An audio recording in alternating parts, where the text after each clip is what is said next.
is Terry Bradshaw, quarterback, Pittsburgh Steelers. It's 7:15.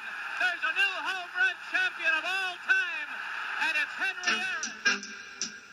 This is baseball, Major League Baseball. And this is ABC's Monday Night Baseball, live from Fenway Park in Boston, Massachusetts. Looking. He's under the gun. He's fired. He throws.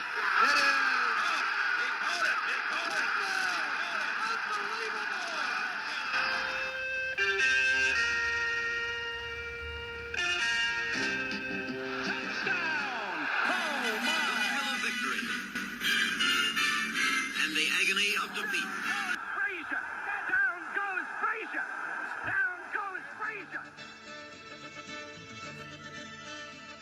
Ready? Mark, you ready? I am ready. You don't have to pee? Nope. Hard to believe, huh? You'll get there. All right. I 3, peed in my pants, though. 2, 1. It is October 7th, and that means two things. The leaves are falling while Mark is streaking. I can put my clothes back on in time for this podcast. No, that's not it. That's not it. It's playoff baseball, and in the early 70s, that meant, yes, indeed, the Oakland A's. I've said this before, but the A's won 3 straight World Series in 72, 73, and 74. The first game I went to as a 7-year-old was in 1975.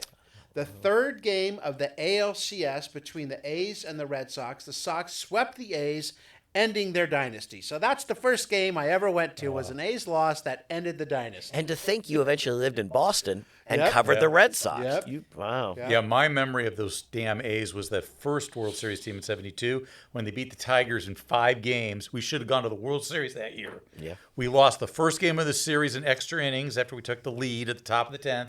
And then we lost the final game 2-1 to Vita Blue, I believe That's it was. right. Came in Hate you guys because Yeah. the Tigers should have been in the World Series. And you guys took a long time to get over that. We did. It took us 12 years to get back. Yikes. And now it's been 26, and we're still not. Not 26.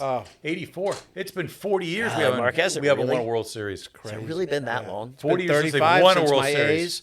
A's. You're man. 22 since the Angels. I So know. you're the most recent. Yeah. Yeah, that was the beginning of anytime my soon. torturous run as an A's fan. Literally the final game of those great teams. Not that it's had any kind of effect on me. No. You're not bitter about it. Catfish Hunter on the cover of the October 7th, 1974 issue of Sports Illustrated. Joining us to talk about the A's and more are the dynamic duo of Bill Mahoney and Mark Hoffman. And boys, I've seen this on social media, and it's so true. We pick a team to follow when we're 6, 7, Yep. 8 years Yep. old, and that's it. We're done. We stay with them for the Right. rest of our lives. They get in your head, man. And if I'm being honest, as we just mentioned, if we're talking just baseball, we could have picked better. Yeah. But don't you normally pick the team that's closest to you? Yes. Angels yes. were down Mark's the street. the oddball Odd in one, that yeah. one, right? Yeah, he is. No, because remember, I was born in Chicago. Detroit wasn't that far away from Yeah. Come on, you had Cubs. Everyone White in Sox. Chicago was Cubs and guys. White Sox fans back then. But yeah, you went a different Blame way, my which is aunt. great. Blame- you could have maybe gone St. Louis if you were being, Yes. Blame Aunt Mary because she was a Tiger I've fan. never liked Aunt Mary. No. I've not. How I about still Uncle don't. Fred? Did you like him? No. I've had enough of them. How is Aunt Mary? Well, Yeah. And Fred is dead. Yeah. Yeah. I think the Yes. 72 Tigers killed her. Yeah, exactly. Soon after, she said, "I'm done."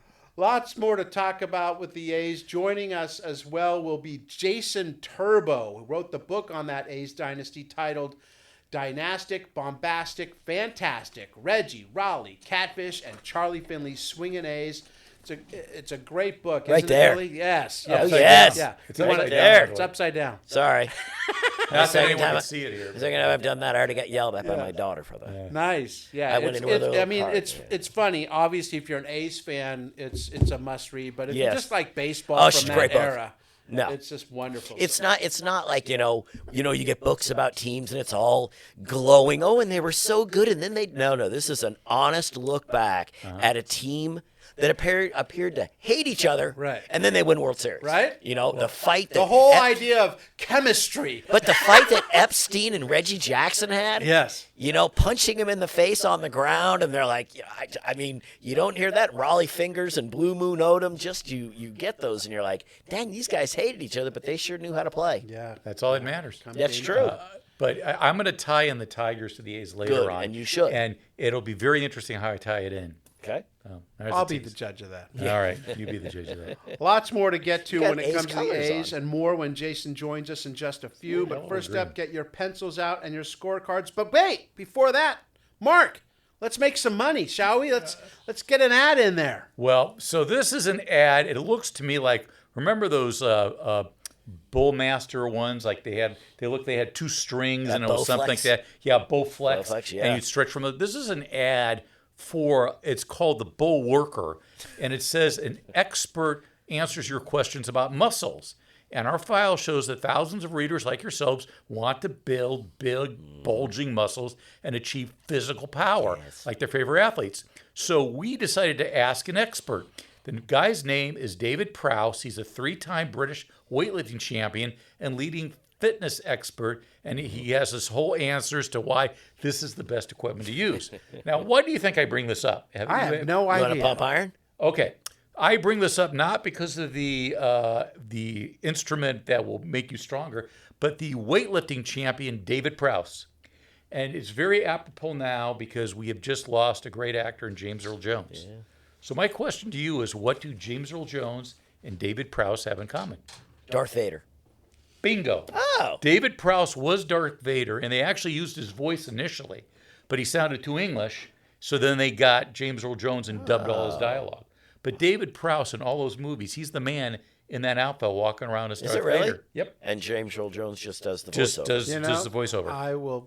I had no idea where you were going, and in my head, I'm like, well, I can edit this out. And then at the end, you just pulled it out, No, Mark. I Very, did. very You good. now know you can Very go to good. a Star Wars convention and Yeah. throw that fact out and go, No, that's they'll really know who not David James Earl Prowse is. Jones. That's David Prowse. Oh, No, they a would look Star at you Wars like, of fan will course it know. I know. David Prowse, but But you and he you got it, Billy. That was good. Pretty damn good. Well, yeah. the Did you James know Earl it, or Jones- did No. you just kind of like? I knew he just died yesterday, a couple James Earl days Jones, ago, yeah. yesterday. So I was thinking about. They kept talking about the being Darth Vader. So that's the only reason I said it. and besides being, Darth Vader, David Prowse was also in the movie Clockwork Orange. I don't know if you've ever seen that. I've movie. seen it. Who So was he? He was, remember after the guy who gets crippled, and he comes back to his Vaguely. house, and he has this like bodyguard or whatever, and he's carrying him all over the place. Vaguely. That's David Prowse. So Wow. because he was a weightlifting Now that champion. part I will edit out. Okay. Yeah. Damn you.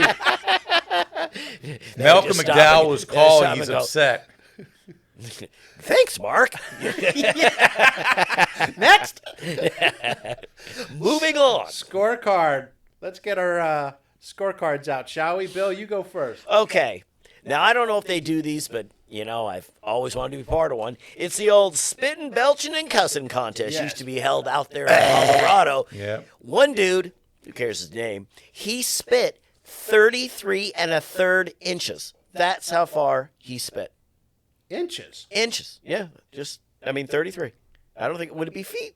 I think it was 33 inches. 33 feet. Well, we'll say 33 feet. It sounds better.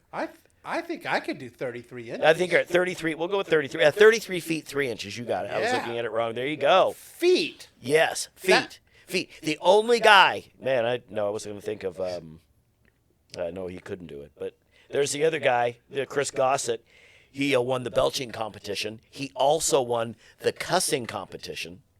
So I'm not really How sure. do you win the cussing competition? That's what I'm saying. Do you have Damn Son it, of a you- bitch. No, do you have to have a word in there? Like, God, Mark, go to the F, do you have to have like some sort of sentence in there? Because then you can just put cuss words. Right. So I'm not sure what the actual ground rules Mark are. would lose it. Or just recite some lines from The Sopranos. But also the belching. We all know who the best belcher in the world is, right?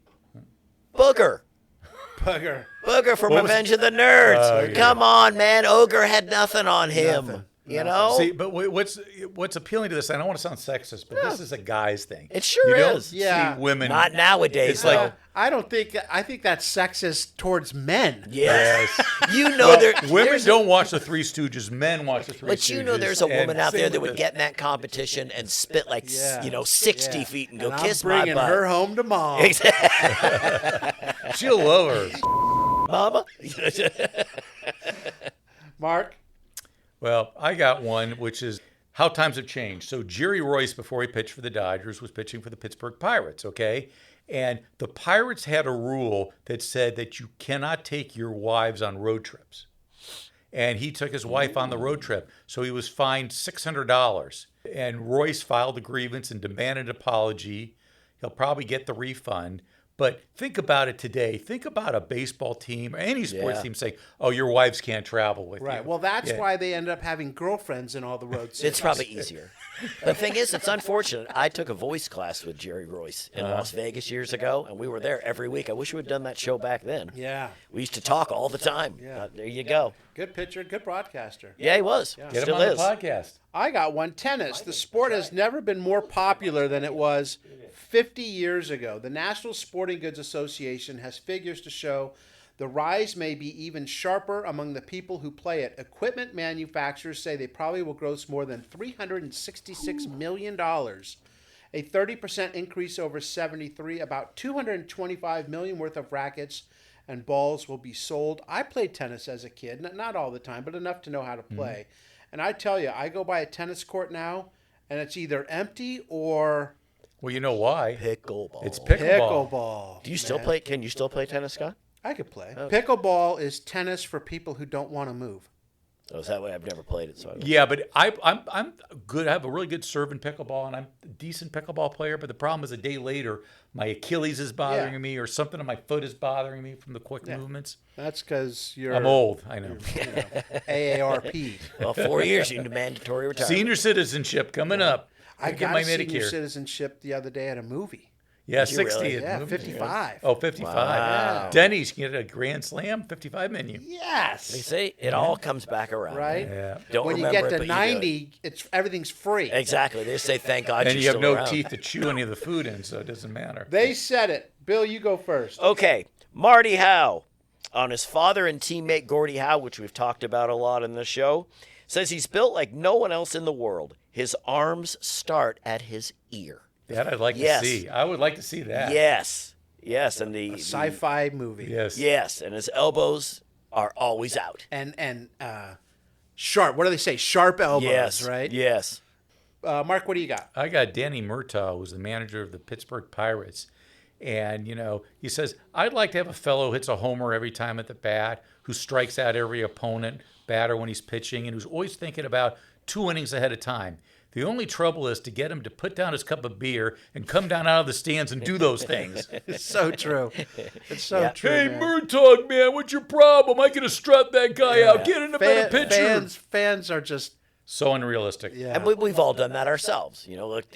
Yeah, we're like, how did you not swing at that? And Yeah, I'm like, I yeah. know how he did because he was expecting a fastball and he threw, a changeup that Yep. And we're looking from knees, the bat, we're looking for that center field camera Right. going, it curved right over. Right. Hit it out. We're thinking, I wouldn't have touched it. Yeah, I would have And now we come to the favorite part of the show for Twigs. Yeah, it's your Scott. time now, right? bud. It's your time. It's your time to shine. This is And when this Mr. is- Turbo gets on, which is a great name. I should have worn Right. some green and gold for you today. Yeah. Well, you got your yellow there. right out of the gate, that famous photo of the A's with the core of the team surrounding owner Charlie Finley. Rollie, Rudy, and Vida up top, Reggie and Finley and Gino in the middle, Captain Sal, Catfish, and Campy on the bottom. What an eclectic group in Oakland as they look to win their third straight championship in an article called Tilting to the West. As the two leagues approach, it looks like it's going to be a Dodgers and A's World Series. The A's don't like their owner. They're not enthralled with their manager. They don't even like each other, as evidenced by their constant fights.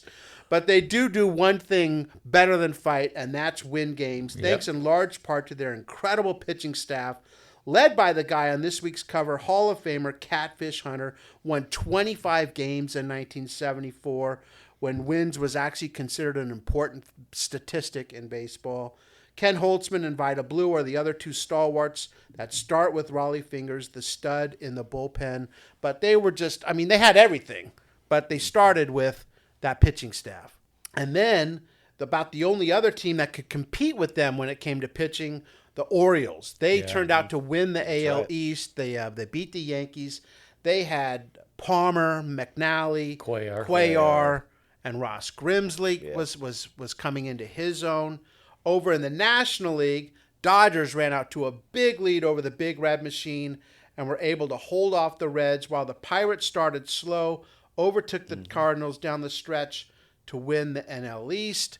As we talked about in August, both Jimmy Wynn and Mike Marshall, both acquired in the offseason, have huge years, with the toy cannon driving in 108 runs and Marshall winning the NL Cy Young Award. Yeah, but so you didn't realize, I looked just a quick little stat, the Dodgers really were sort of bad fielders on the infield. Bill Russell had 39 errors that year. Is that right? Davey Lopes had 24. Oh. And that's your, keystone right there. And think of how many more pitches and innings guys had to throw because of that. I just didn't realize that. I mean, 39. Yeah, Bill Russell had been converted. I believe he was an outfielder. And I just thought, when I looked at that, I just thought, dang, man. All eyes are on those Swingin' A's. They were a team filled with stories, and nobody knows that better than Jason Turbow, author of several books, including The Baseball Codes, Beanballs, Sign Stealing, and Bench Clearing Brawls, The Unwritten Rules of America's Pastime. They bled blue, Fernando Mania, Strike Season Mayhem, and the weirdest championship baseball had ever seen, the 81 Los Angeles Dodgers, and the one we're talking about today, Dynastic, Bombastic, Fantastic, Reggie, Rollie, Catfish, and Charlie Finley's Swingin' A's. Jason, thanks for joining us on the Past Our Prime podcast. Gentlemen, it's great to be here. Thanks for having me. Hey, let's start with the guy on the cover, Catfish Hunter, won 25 games in 75. In a team full of chaos, Hunter was the calm and cool ace of the staff. How important was he to their success? He was vital. I mean, you've got a handful of Hall of Famers on this roster, Catfish and Reggie Jackson and Rollie Fingers. Catfish was the only one among them that wasn't completely mercurial. He was, exactly like you said, calm and cool, and he was the kind of guy who got along with everybody. I mean, this was a team known for its division. These players actively fist fought with each other in the clubhouse for years on end. And virtually every name on the roster can be found in those annals of fistfights, except for Catfish Hunter. Everybody liked him. He did not stir up shit. And he was exactly a calming influence.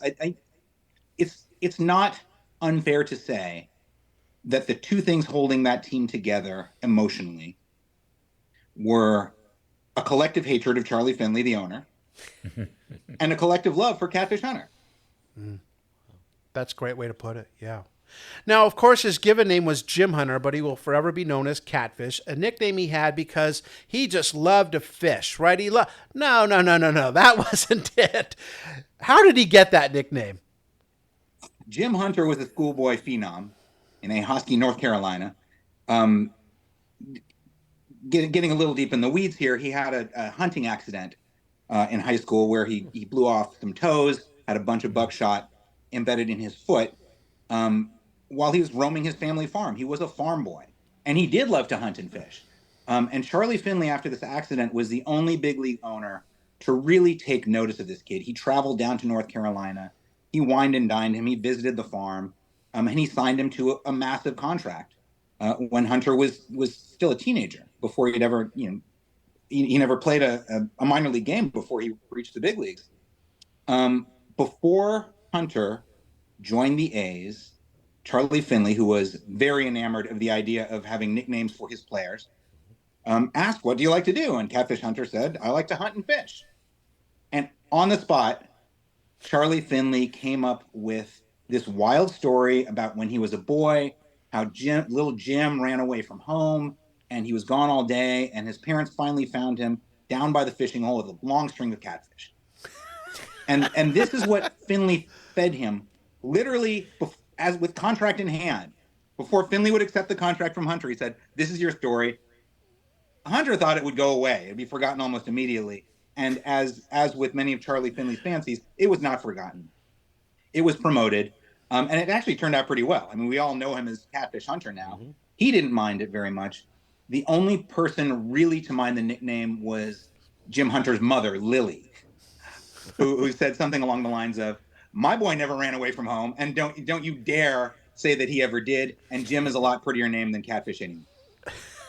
I mean, honestly, you can't make something like this. I mean, it's crazy. Catfish are ugly-looking creatures. Let's face it. Yes. They are ugly. Yes, no doubt. Oh, that's awesome. I read recently, Jason, and I was shocked to see that Catfish has been dead now for 25 years. Yeah. He was tragic. Only 53 when he passed away from Lou Gehrig's disease. So obviously you did not get a chance to talk to him for this book. But if you could have, what would you have wanted to ask him?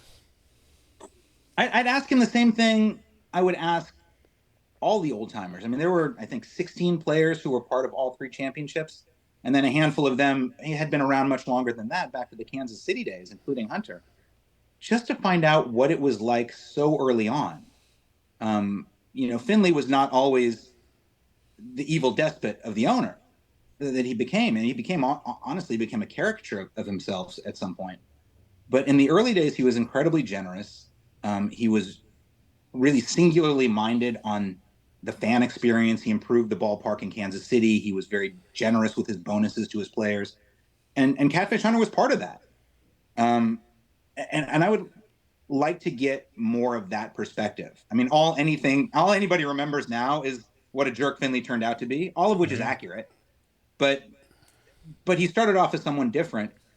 Also, his promotions way back in the day were really entertaining. He had farm days at the ballpark in Kansas City. He had a biblically dressed shepherd beyond the outfield fence with a big staff and a flock of sheep.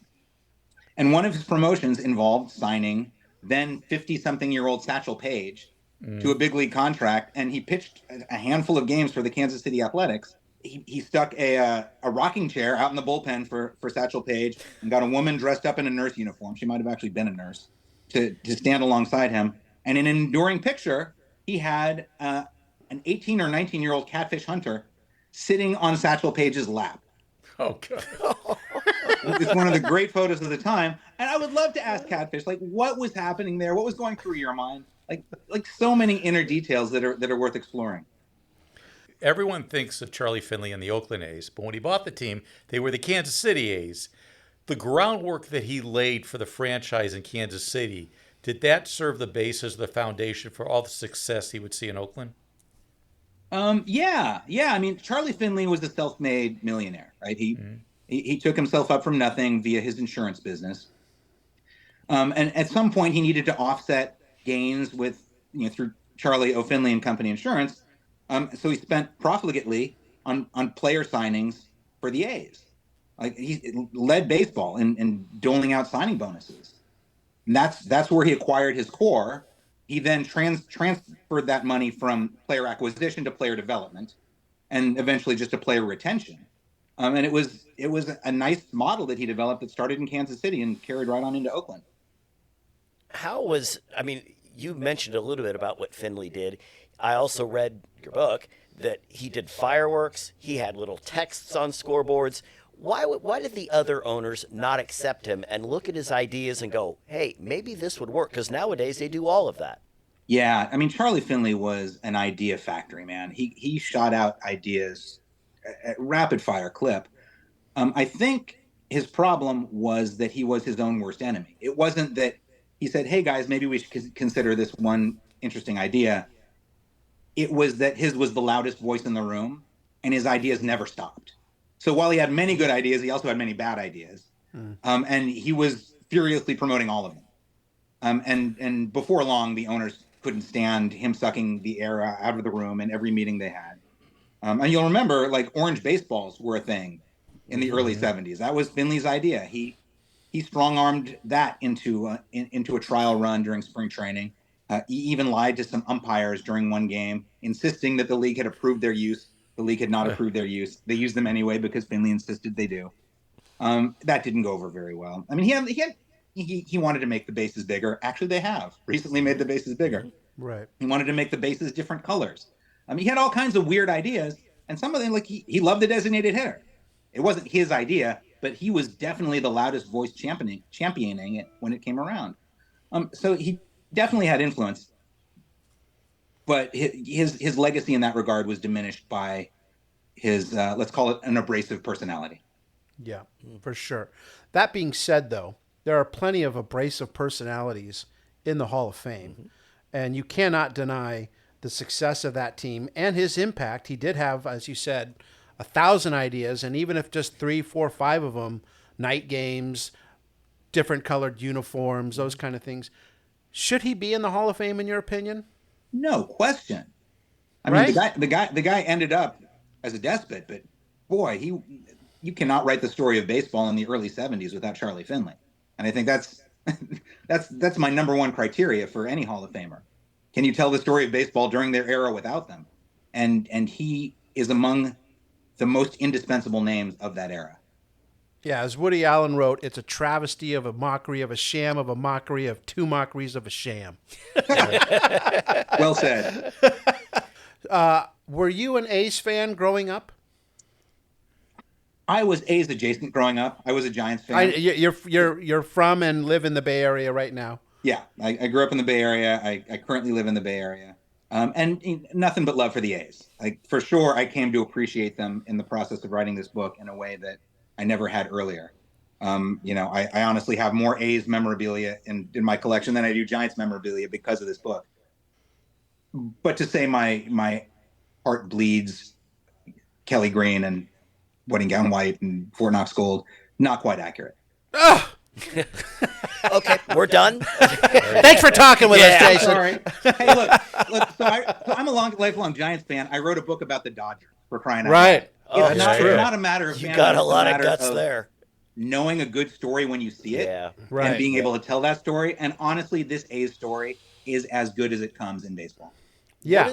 What is the greatest thing you learned from the book? The secret sauce. I asked this question to all the players. I interviewed everybody I could find in and around this team. And one of the last questions I would ask each of them was, like, what made this team so great? Like, you had a couple of Hall of Famers, you had a bunch of All-Stars, but there are teams within your own division who had more talent than you. And it came down to the accountability. They held each other to such an exacting degree of accountability that it couldn't be overlooked. I mean, they would push right up to the envelope and sometimes beyond it, which is why they had so many fistfights. They would write each other about everything. On the field, off the field, didn't matter. Sometimes they crossed the line. Okay. But they came to collectively know that taking time off in between games, in between innings, even in between pitches, is not a good use of time for one as a baseball player. And their pregame preparation was beyond compare. Their understanding of where they would be on defensive assignments was beyond compare.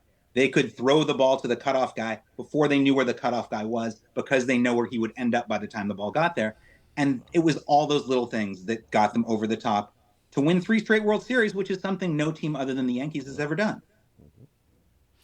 You know, can you recall a team, and I'm assuming the answer is no, and that's why you wrote the book, that had this many great players combined with this many characters? I mean, they had both. They had both, and they had an owner who loved the spotlight and loved to promote his team, mostly because he could surface his own name during the course of that. But yeah, I mean, I think of the Yankees of Casey Stengel, and he had Yogi Berra. And I think of this team, and they had Rollie Fingers, and they had Reggie Jackson with his outspoken braggadocio, and they had Gene Tennis gave endless amazing funny quotes. Yeah, I think you're right. This is a team full of characters. Even your Blue Moon Odoms and your secondary tier players, Campy, the names roll forever. The only team I can think that comes close, just ironically, happens to be the Oakland Raiders from that same exact time. What the hell's going on in Oakland in the 70s? Yeah, well, it's a good question. I think the Raiders are a great comparison to really clearly view how badly Charlie Finley mismanaged the A's in this regard. He moved the team to Oakland. He said, I acquired the team in Kansas City. I didn't have a choice. I moved it to Oakland. That was my choice. He promised to move to Oakland. He promised to be part of the community. He never did either of those things. He visited town a couple times a year, if that. And Oakland never embraced him. He was the absentee owner. Meanwhile, across the very same stadium was the Oakland Raiders with Al Davis, who couldn't have been more about Oakland and ingrained himself into the community. And that city loved its Raiders like nobody else. They sold out every game. Finley never ceased wondering why he couldn't sell more than 5,000 tickets a game, except for special occasions, and never accepted that the answer was him. Is Finley, the closest thing to Finley I could think of is Jerry Jones, and Jerry loves Dallas, so that's not an issue of abandoning the city. But in terms of mindset and it's my way, or the highway, I know what's best for this team. I see a lot of similarities. Do you agree? Yeah, I see similarities in that. I see similarities with George Steinbrenner for sure. Mm-hmm. In management style, in hands-on ownership. People accuse Charlie Finley of actually managing the team, which he did quite a bit when Alvin Dark took over from Dick Williams after 1973.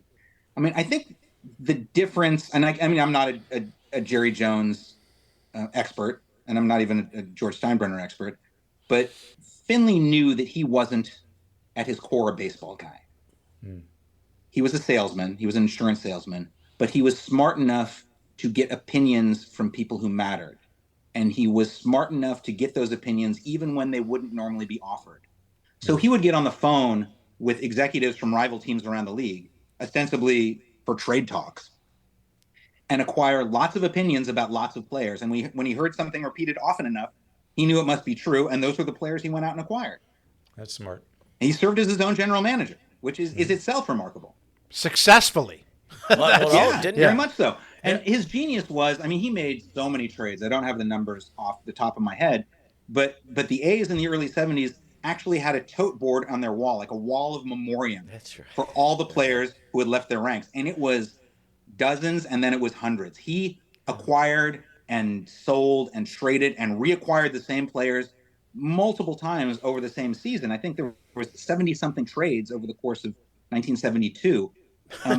But Finley's genius was he left his core players intact. Those weren't the guys he was getting rid of. It was always only fringe players. But then later on, he does it where he tries to trade Rudy and a bunch of guys to the Red Sox, and Kuhn steps in. Bowie Kuhn says, no, we're not having this. What happened to Charlie at that stage? Well, the free agent era happened to Charlie at that stage. And this was the downfall of both his ownership tenure and the A's as a dynasty. Finley was an exacting manager. He was the guy who felt that everything in the world would be better if it was just Charlie Finley calling all the shots. And when baseball stepped in, first with arbitration and then the next year with free agency, and said, actually, you're going to have people unaffiliated with the Oakland A's telling the Oakland A's how they should be run, he could not abide it.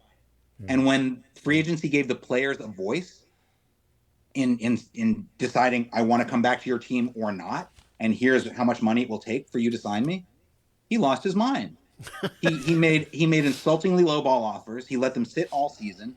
And meanwhile, we got the example across the country of George Steinbrenner, who knew how to play this game as it was being proposed, and lavished free agent contracts.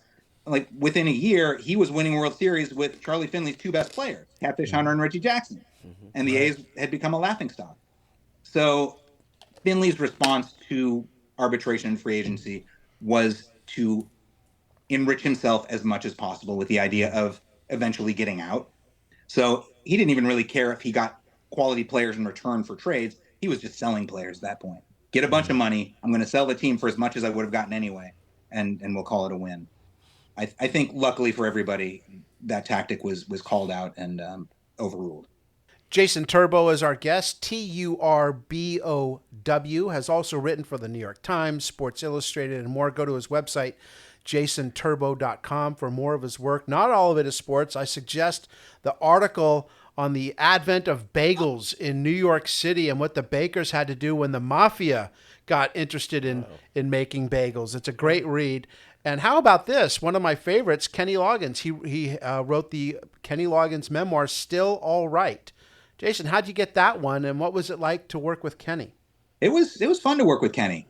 I wanted to kind of branch out of baseball a little bit, and my agent came around saying, "Hey, they're looking for somebody to write this," and I went down to Santa Barbara to meet with Kenny. We got along great. We put together a good pitch, and between that moment and the time we started working, the pandemic settled. So every subsequent meeting was over Zoom. From my office, which actually turned into a big boon. I mean, Kenny's in his 70s. He can talk robustly for 2-3 hours, but it would have been a lot of trips to Santa Barbara to sit with him for 2 or 3 hours at a time. Yeah. Meanwhile, on Zoom, we can just make an afternoon meeting every single day. It was perfect. So he's great guy. Many really fun stories.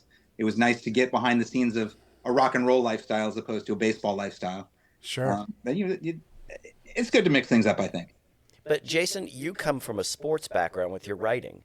How did you convince Kenny to let you do his book? I'm also a big music guy. Like I rock and roll is my avocation, let's say. So I went in speaking his language from the jump. I mean, he would tell stories about people and just drop names, and some of them were studio musicians. I had no idea who he was talking about, but most of the time I could follow along. And I think ultimately it doesn't even matter as a journalist. Mm-hmm. Like, your job as a feature writer is to jump into a subject you might not know anything about, become an expert in it very quickly, and then tell that story. And you lean on other experts to fill you in. And he was more than happy to join that process, given that we worked well together, and the story ended up in a form that was acceptable to both of us. Earlier this year, Reggie Jackson spoke out about what it was like playing in the South and the minor leagues and the racism that he had to deal with in Birmingham. Now, we talk all the time, Jason, about how this team didn't like each other, but the relationship between Reggie and Joe Rudy was something special, wasn't it? It was. They were friends and teammates way back in Double-A Birmingham. And Joe Rudy told me the story. Reggie didn't, because he wouldn't talk to me because I wouldn't pay him. The only member of the A's to hold that particular stance. But Joe Rudy told me the same story that Reggie ended up telling on TV, which is, Rudy and his wife had a 2-bedroom apartment. Reggie needed someplace to stay, and so he crashed out there. And soon enough, the landlady told the Rudys, "Get rid of the black guy on your couch." And Joe Rudy told him, this is a direct quote, he told the landlady to shove off. And standing up for Reggie in that way sent a clear message to Reggie that, even in the racist South, there were allies, and he and Rudy remained close ever since. I think it's important to note that as brash as Reggie could be, he really wasn't a nefarious guy. He was just an outspoken and braggadocious guy, which is why he got along with the A's and why he didn't get along with the Yankees. Because with the A's, his teammates had known him since the 60s when they were all kids in Birmingham. Like, so many of them understood that there's nothing to this. We can just ignore it. It'll go away. Or sometimes there's even benefit to it. He got to New York. People couldn't tell the difference between a bark and a bite. And he ruffled every feather he could ruffle. Vida Blue and Captain Sal both passed just over a year ago. Ken Holtzman this year. When you do a book like this, do you see these people in a different way? And what's it like emotionally when you lose them? It's tough, especially when you don't expect them to go. I mean, these are elderly men, but they're not that elderly, and they were not that frail that they let on. It seems like yesterday that I interviewed them, but the book came out in 2017. So, it was the better part of a decade ago, and they were all robust. So it's tough. I mean, this is coming in an era where we're losing Bob Gibson and Tom Seaver and amazing Hall of Famers, like, all in this kind of cluster of time. And Willie Mays just went, and William McCovey went, and Orlando Cepeda went. Baseball is losing a spate of integral pieces of its history, which makes me really grateful to have been able to dip my toe into the pool all the way down to, like, visiting these guys at their homes. for many hours and spending quality time and getting to know them, at least a little bit as people. And one of the guys that you got to know pretty well was Vida Blue. And what did he have to say about his time early in his career and his whole time basically with the A's and Charlie Finley?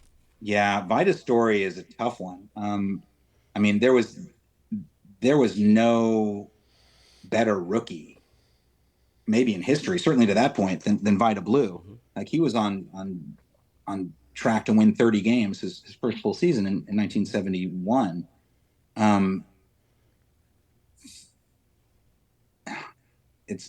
It's tough. It didn't last for many reasons. He wanted to get paid in 1972. Charlie Finley didn't want to pay him. This actually introduced the idea of player agents, if not entirely to baseball, certainly to Charlie Finley. Vida Blue enlisted an attorney named Bob Gerst to handle contract negotiations. To that point, it was only promotional opportunities that for which players used attorneys, baseball players anyway. And Vida held out through spring training and into the season. He eventually settled for Charlie Finley's number, not his own. Honestly, his demands were a little outrageous. Finley had offered him the most money ever offered to a second-year player, and Vida turned it down flat. And his career never really recovered. He still had moments of being Vida Blue, but he couldn't sustain them in the way he had previously. And he never stopped being bitter about Charlie Finley. And I think that more than anything animated him as a baseball player. There were moments. So there's a thing he told me about. Charlie Finley was incredibly parsimonious about equipment and baseballs. He put his coach Vern Hoscheit in charge of baseball usage, and Hoscheit had to account for every single baseball that was used in practice and in batting practice and in games, and have a precise accounting. Vida would roam the outfields and grab baseballs and just chuck them into the stands, just because he could. And he'd have a pen with him, and he'd write sequential numbers on them, one by one, so he knew how many he was throwing. And he just did that as a way of getting back at Finley. And he was putting his energy toward things like that rather than trying to focus on whatever it took to be a great ball player. So when Vida was feeling it, he could still be as good as ever. But way too often, he was also getting beat when he wasn't feeling it. And he eventually expressed that to me. We were sitting for lunch at the Claremont Hotel here in Berkeley, and he was genuinely sad. He was thinking in a way that was pretty clear he hadn't thought too much before. This is not the first time I talked to him about what might have been. And he was clear in saying, I think I handled that all wrong. And yet, he's still borderline Hall of Fame. You know what I mean? That shows you how talented he was, Jason, because even at 80% in or however amount, he still could bring it. He still could bring it, absolutely. And I think the final nail in that coffin, so to speak, was during the free agent era, Finley promised that he would trade him to the Yankees. The Yankees wouldn't do the deal without a 2-year pact. Vida signed the 2-year pact. The trade never went through. Suddenly Vida was stuck in Oakland, and all his teammates left for free agency. Mm-hmm. And that's when he truly became utterly disinterested and had to rebound from that. And then, of course, drugs got involved. Mm-hmm. Right. And they took a big toll. And of course, I'm in no position to say what kind of influence his animosity for Charlie Finley had toward him going down that path. Ironically, it was, he lived in the Acorn housing projects when he moved to Oakland. They were pretty new at the time, and he and some other black players lived there. That's not where he got his drug habit. He developed his drug habit at the tennis club where he moved once he got some money and started hanging out with the rich white people. And it all just served to derail him in such profound ways, maybe more than anyone in history. He did jail time during his career. He was suspended for large chunks of seasons. And what could have been a Hall of Fame career, you're absolutely right, was chopped off at the knees for so many reasons. And didn't Finley try to give him a nickname as well? Yeah, that's a good story. On the heels of Catfish Hunter, he gets Vida Blue and decides, why don't we call you True Blue? Because that has a nice ring to it. And, Vida is named after his father. He's Vida Blue Jr. And his father passed away very early. In fact, his father's death is why he didn't go play quarterback at the University of Houston. He jettisoned that. That had been his first plan. Football was his true love. He instead signed with Charlie Finley for a bonus that his family needed to survive.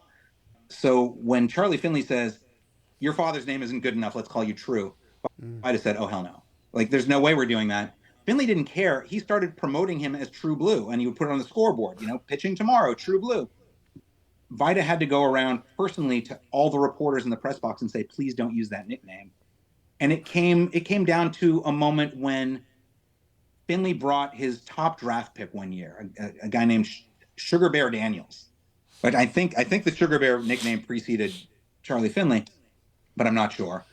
Vida wouldn't pose for a picture with him unless the photographer promised that the caption would not read True Blue or Sugar Bear. He wanted to use his real name, Bill Daniels. So he was very much against nicknames. To that end, I will just add an addendum, nothing to do with Vida. Blue Moon Odom also has a very notable nickname. That did precede Charlie Finley. He got that one back at home in Macon, Georgia. So we do a segment in here, a trivia segment called 50-50, and I got a couple for you. 50% chance of getting it right or wrong. First question is Charles Finley, okay? True or false? When he finally purchased the Athletics, that wasn't the first time he tried to buy a ball club. He'd been trying to do it for about 10 years prior to finally getting the Kansas City A's. True or false? This is not a 50-50 question. This is a 100% question. Okay.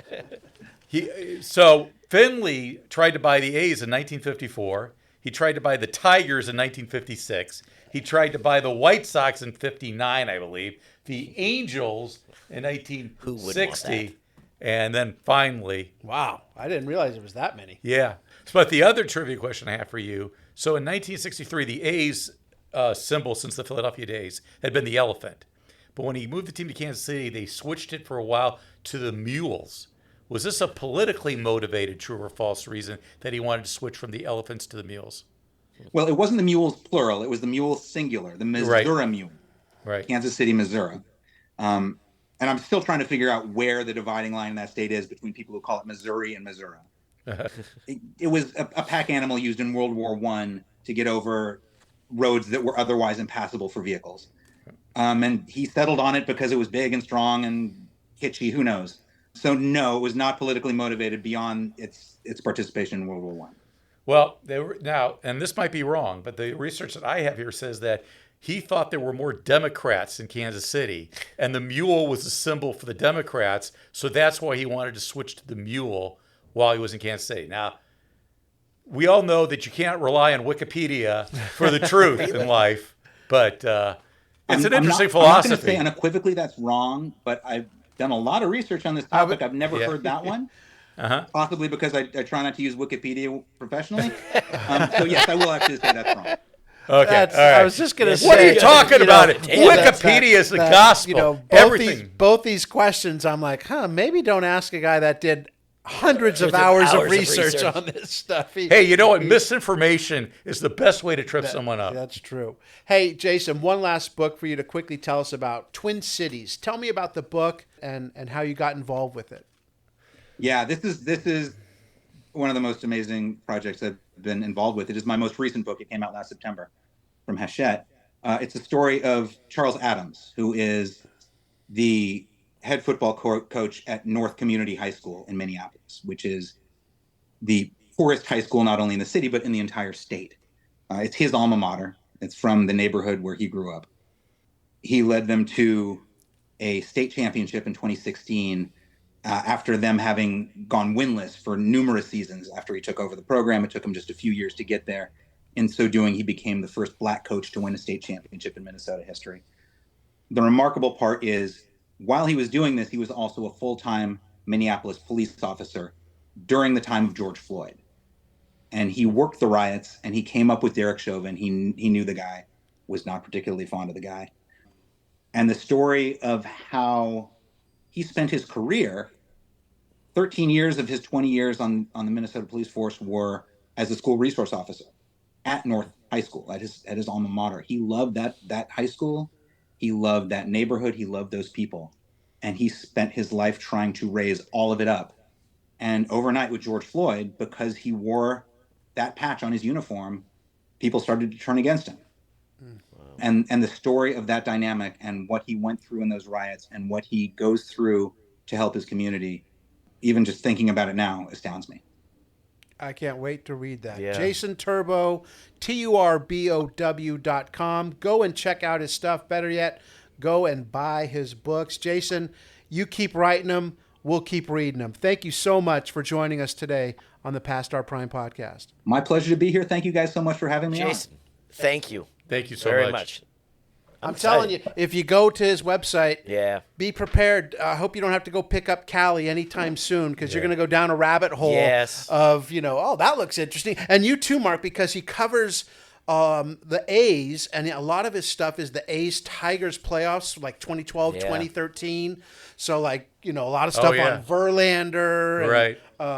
But isn't that awesome to talk to a guy like that? That Yeah. just, I mean, there was no way we were going to stump him on anything, Nothing. not just the trivia questions. Right. On The anything. Wikipedia pissed him off. Oh, he did not like that. I'm joking. He didn't care. No, but you bring him up something about Vida, boom, got it. Yep. Bring up something about Catfish, boom, got Yep. it. Reggie and Joe Rudy, got it. I mean, he just and this is, of course, this is the book that we were talking about. Imagine if you're a Dodgers fan. He wrote Yeah. about the '81 Dodgers Yeah. World Series Yep. team and the strike and all that weird season. So. And you've got to put all of he says he's a Giants fan, but when you do the Dodgers, you're at that point, you're a Dodger fan, or at least you're someone that's interested in the makings of whatever book he was writing about the 81 season. Awesome. Really enjoyed it. All right, let's move on, shall we? Two Anthonys stage a run-in. You can't have two better guys in college football named Anthony from back in '74 than this. USC's Anthony Davis takes on Pitt's Anthony Dorsett, better known as Tony in Pittsburgh. And this one went to AD, not TD. USC wins 16-7 as Davis rushes for 149 yards to Dorsett's 59. How about this? They kept Dorsett off the field for 44 minutes. That's the way to, take out the other team's best weapon. Is don't let him get the ball. And he had never been held to that few yards. He had 59 yards in the game. Never been held to that few. And I think he had 23 on one run. So if you take that right. out, then it's 14 carries, 36 yards. Yeah. Now, that was smart. That the game plan. You bottle them up, let someone else beat you. But Mark, you were back. You followed it back in those days. So Anthony Davis 149 yards, Dorsett 59 yards. Whereas at that point in time, was Anthony Davis considered was higher ranked? Without a better way of saying it than Dorsett. Because this is I know Dorsett Davis was a is, I think, freshman. is a junior. I Yeah. want to say, Yeah. and Dorsett's either a freshman Freshman. or sophomore. When Dorsett, to me, bursted on the scene is when Pitt won the national championship. Sure. And he won the Heisman. Okay. That was the Tony Dorsett year, Okay. whatever. So this Because is you the just look at beginning their of his pro career. careers Yeah. and you're not even in the same ballpark. No, obviously Dorsett, but Dorsett got in the right organization. He did. Davis' 2-yard TD run gave USC the lead. They would get their first win of the season after their season opening loss at Arkansas. Elsewhere, we mentioned last week when Notre Dame quarterback Tom Clements was on the cover of SI that the Irish had lost at home to Purdue. This we didn't mention. Notre Dame was 30-point favorites in that game, and they lost pretty handily. Purdue erupted for 24 points in the first quarter, and Notre Dame's 13-game winning streak was over, all of which reminds Ara Parsegian of another of his favorite sayings that he is certain to impress on his youthful charges in the weeks to come. Adversity has the effect of eliciting talents that which under prosperous conditions may have remained dormant. That is the ultimate in seeing things in a halfway, like the glass is half full.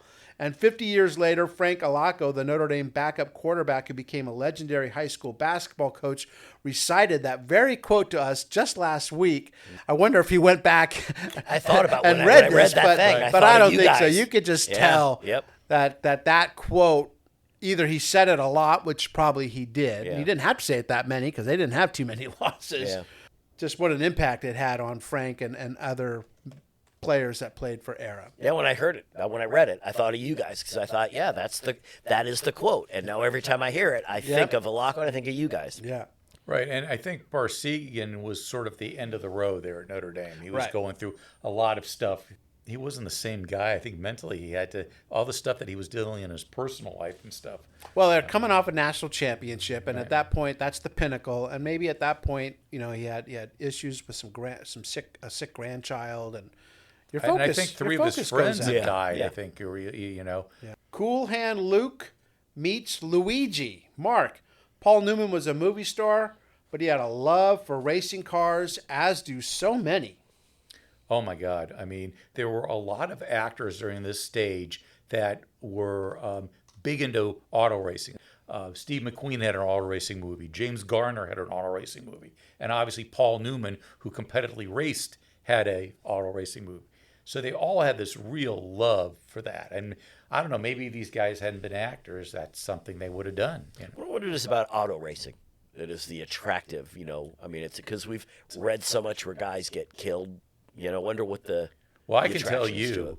because I get behind the wheel of the car, and Caitlin and people get in the car with me will say, I don't But think that's I wanna Mark. look. That's something new. You never did that when you were younger. I'm a fast driver. Yeah, but you never and were there's, like that There's younger. something about the speed of driving fast and passing cars on the road that's appealing. Now, it's not smart, but it's, there's a need for speed. What is that saying? That's Top Gun, Top right? That's Gun, Top yeah, Gun. It's yeah. a need for speed. Well, So- that's airplanes. You fly jets? well, the need for speed, whether you're on land or you're in the air, it all, capsizes the same thing. I'm trying to remember the movie he did. Was it Winning? Yeah, Winning was the one where I think he was a Formula One race car driver. Newman? Yeah. He's part of a race team that they're looking. It wasn't even a race, right? They're just looking to set speed records. Yeah, yeah. And CBS wanted to be a part of it, but they really didn't want the publicity that was coming with it because if they didn't make it, Newman says, "Look at it this way: the whole thing about acting is showing your butt. You've got to be prepared to do that as an actor. But I'm not a professional driver, and I don't pretend to be as good as Graham or Milt or Coco." Just racing around out here with them is fun, but doing it in front of a national TV audience where I'm the slow guy, or maybe I'm the guy who breaks the car, that's showing my butt in a way I'm not prepared to do. So, he, unlike Mark, did not want to show his butt everywhere he was going. No, well, we all have our, I know. fancies. But the CBS crew showed up, and Newman said, "Hey, you can shoot all you want, just don't have a second of me on that tape." Right? And that kind of ruined it for him. Right. Yeah. My impact will be everlasting. This is one of the all-time greats in basketball history, Wilt Chamberlain. He's announcing his retirement. And as we saw earlier in the issue, in the letter to the editor, SI got the scoop on this. That's kind of crazy that, now Twitter is the scoop, instantaneously. Yeah, Wilt wrote him. Right? Wrote Yeah, Peter Shams Carey. or Wrote Adrian Peter Carey would and said, you'd get say. out here. I'm going to announce I'm done. Right. That never happens now. And he's only 38 years old. He probably know. had, the way he played, he probably had a couple more years left. Well, he hadn't.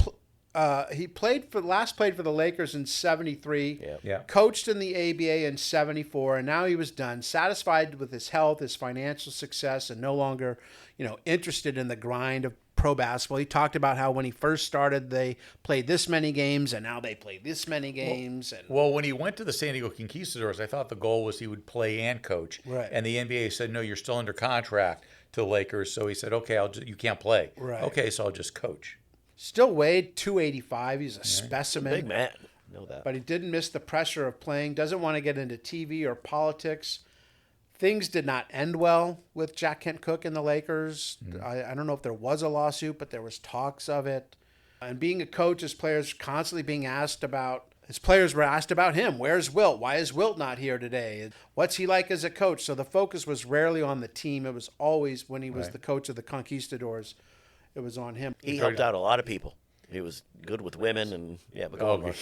No. not I don't mean that that way. No, he was good for women's rights. He was very much he was. behind, them becoming more well known But- for what they do. Would it play today? Because Well, no. But although I'm sure there are guys doing what he did. Right. They just keep it under wraps. His impact on basketball can't be denied. They make a big thing out of Aaron breaking Babe Ruth's record, he writes, but I may hold 90% of all the records in basketball. I don't think one man has ever broken so many records and gotten so little credit for it. He still has 46 NBA records. You know it's a shame. Wow. I mean, that's and Gretzky-ish, we talk man. all the time about the records that won't be broken. Yeah, But yeah. of those 46, I'm guessing 45 of them will never. Yeah. You know, like he one time averaged more than 48 minutes a game. And he averaged 50 points and 25 rebounds. Well, That's mythical. It is. I mean, it is. The biggest shame is his 100-point game. There was no television. that's right. You There's just no see him film with a of sign. it. Yeah. There's just a still, which is such a such a shame. Lots of rule changes because of Wilt. They used to have, there was no offensive goaltending, so they would just inbound the ball and throw it to the basket, and he'd just catch it and dunk it, lay it in. So almost comes off like he was a little bitter. I don't think he liked Bill Russell very much. No, It seemed like he always had Russell. did not like him. Yeah. That maybe he had the championships, but Will had that sort of like, he could do that, but I could do, Well, Russell won the championships. He did, Wilt- and that's Wilt- what people are judged Wilt by. did not. But Wilt had said in that article that that about scoring. He said, "How can you? I was the leading scorer, and he basically brought his game down, like he said, to get Baylor and West involved more. And he said, why would you do that? I'm the all-time leading scorer. Now I'm not going to score anymore. Right. I always thought he did it because he wanted to be a defensive guy, because that's how it always made it seem. Right. I think he liked Bill Walton, but with the quote of Bill Walton, he said no, he didn't have any desire to play against him. I don't see him as a challenge. Right. I didn't find Bill Russell a challenge, so he seemed like little bitterness, but he's very outspoken, man. He says, aside from my mother and father, I owe everything to the game. So maybe not just bitter, maybe just at the time he wrote this, he was just done. Yeah, but also he's probably one of the few athletes that were outspoken like that. So anything we're taking at that time is like, no one ever said that. Right. So, I mean, I've got his book at home, so I'm looking forward to reading that one too. I just didn't know this much about him, because to me, Wilt, I loved his name, the Stilt, or the Big Dipper. Right. To me, he was mythical. I thought he was in the Babe Ruth category, that he just didn't exist Larger to than me. life. Yes, yes. College football. Let's move on to the next one. And Billy, the Longhorns had a streak go by the wayside. Yep, they had a 19-game winning streak. Texas Tech said, see you later on that one. That was their first victory over the Longhorns since 1968. And it wasn't even a close game. No. Was it 30-9, something like that? I think you're right around there, yeah. Meanwhile, Dick Vermeil gets his first win in Westwood, Mark. Yeah, the year they started off tying Tennessee and then losing to Iowa, though they had to open up on the road for both those games. So this is their first home game. They played Michigan State, and I didn't think Michigan State was that bad that year. In fact, they finished that year 7-3. So, that's not a bad team. Yet they lost to UCLA 56-14 at the Coliseum. Yeah. Let's get some pro football, kind of. The world was in a mess. The WFL is in trouble. How fast things can change, right? 2 months ago, the NFL's on strike. The WFL is fast out of the gate. They were signing name players to big deals. And now, before a game between, the New York Stars and the Detroit Wheels, the Wheels were told that their team had filed for bankruptcy, and after the game, the Stars were told that their franchise was moving to Charlotte. So, not good times in the WFL, and you could see the writing on the wall. Houston's team was taken over by the league and moved to Shreveport. Yeah, that's always a big market. Yeah. The driver in Texas refused to take the team to Rice University unless they paid him his $61 fee up front. That's how bad it was. And their coach, Jim Garrett, was fired for saying what everyone was thinking when he called their new home city rinky-dink. League also took control of the Jacksonville Sharks. So Southern California is running away with the Western Division, but its owner, Larry Hatfield, has been indicted by a federal jury on 3 counts of making false statements to obtain bank loans, one of which went to the Sun, his team, S-U-N, not his son, S-O-N. Right. Portland needs a new stadium. The Hawaiians had to switch their games from Sunday afternoon to Wednesday night because of poor attendance. But, Billy, the stories of the Detroit Wheels' money woes were insane. Yeah, they had no money to get their uniforms out of the laundry, so they had to cancel practice. They couldn't afford shoelaces. There was no programs for the first game. They couldn't afford the printing bill. Fans played Frisbee one game. How fun. And then after they announced next week's game as being out of town, the fans got up and cheered. Yes, you're gone. Yay. I just, come on, WFL. But I'm just saying, you come in from the locker room and your owner comes up and goes, yeah, Scott, got a minute? You're now in Charlotte. Yeah, right. I mean, But that's a cool name, Detroit Wheels. It That is. was a cool name. And they should bring those back. Yeah. Yeah. Yeah. Well, they rode right out of town. Did they even have wheels like you yeah, said? were they driven out of town, or did they have to? They take didn't pay the bill if they did.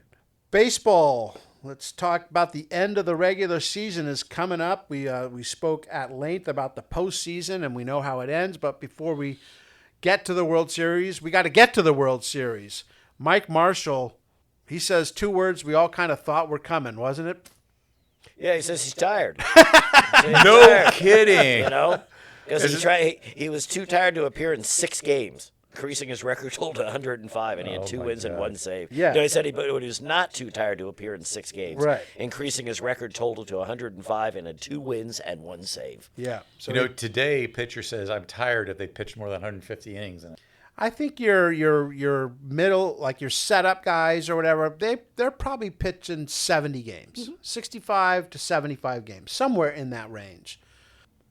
I can't recall a guy going more than 90 games. No. And I think Wasn't Dale Mahorchik the last guy he was back 30 years ago that did like 90 or 80 that some right? games? Yeah.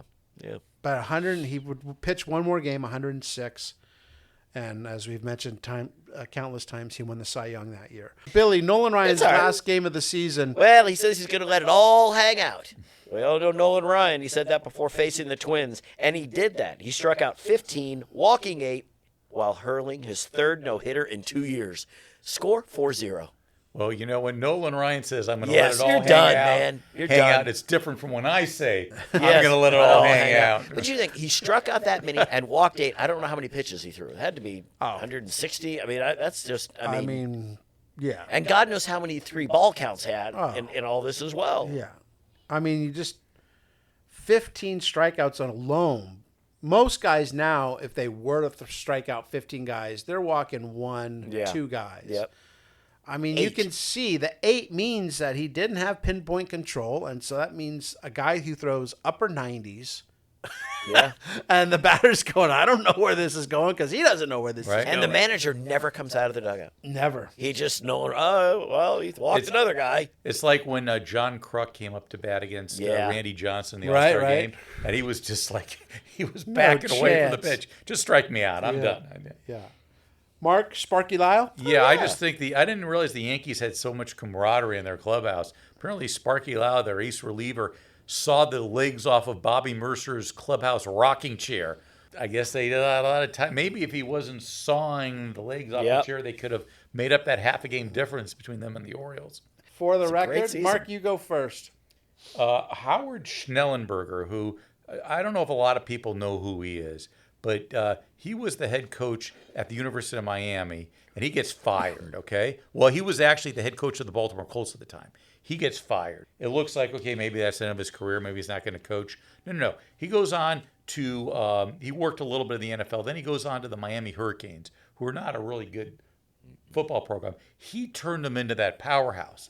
They won the national championship in '83, and then he left to go, I believe, to the NFL. He left, okay, and then Jimmy Johnson replaced him at Miami. So a lot of Jimmy's success was due to Howard Schnellenberger. But Schnellenberger also was like an offensive coordinator at Bama under Bear Bryant, and he's the guy who recruited Joe Namath and Kenny Stabler to Alabama. Wow. So he was just a really good coach, and there was just some bad luck as to why, later on he didn't Hey, 83 Canes. Is that Jim Kelly? Jim Kelly, the quarterback of that team? That is a good question. Testaverde's later than that, I want to say. But I could I could go to Wikipedia, but God knows what I'll find. Right. Billy, what do you got? Coming to this podcast from Santa Clarita, I drove 70 miles an hour. Okay, it's not that fast, but, it stays with the freeway pace. But back in 1974, Oral Ross won the Old Dominion 500 Grand National Stock Car Race. His winning time, 66 miles an hour. So now I'm going to petition for me to be the winner of the Old Dominion 500. I mean, I don't care if you weren't there. I wasn't there. Couldn't drive. I was at the going time. faster than him. I mean, come on. It's an outrage. It is.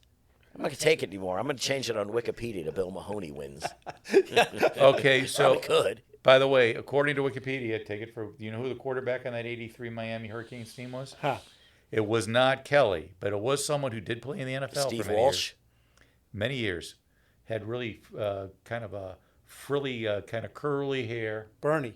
Bernie Kosar. There you go. Yeah. Faces in the crowd as we go down the home stretch here. Bill, what do you got? Just Deanne DeLuna. She's the hula hoop champion. I've never seen a hula hoop champion, but I watched her online, which you all can as well. She has them, I think, by her feet.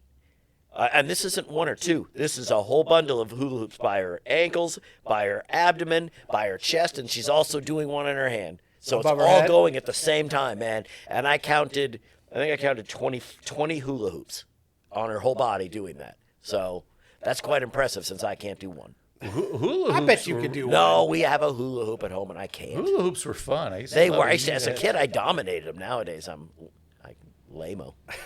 19th hole. Sir, who needs your cover headline? Pittsburgh's black quarterback, wrote Richard Vesley from Anmore, Pennsylvania. I don't think Chuck Noll considers Joe Gilliam his black quarterback, nor does the team, nor do the Steelers fans, nor does Joe Gilliam. I think all of the above consider Gilliam their number one quarterback. Remember, Joe Gilliam is purely and simply one heck of a number one quarterback. Leave him that way. 2 weeks later, Gilliam was benched for Terry Bradshaw. Never started another game in the NFL. So he was the number one quarterback, but it was short-lived for Joe Gilliam and Richard Vesley.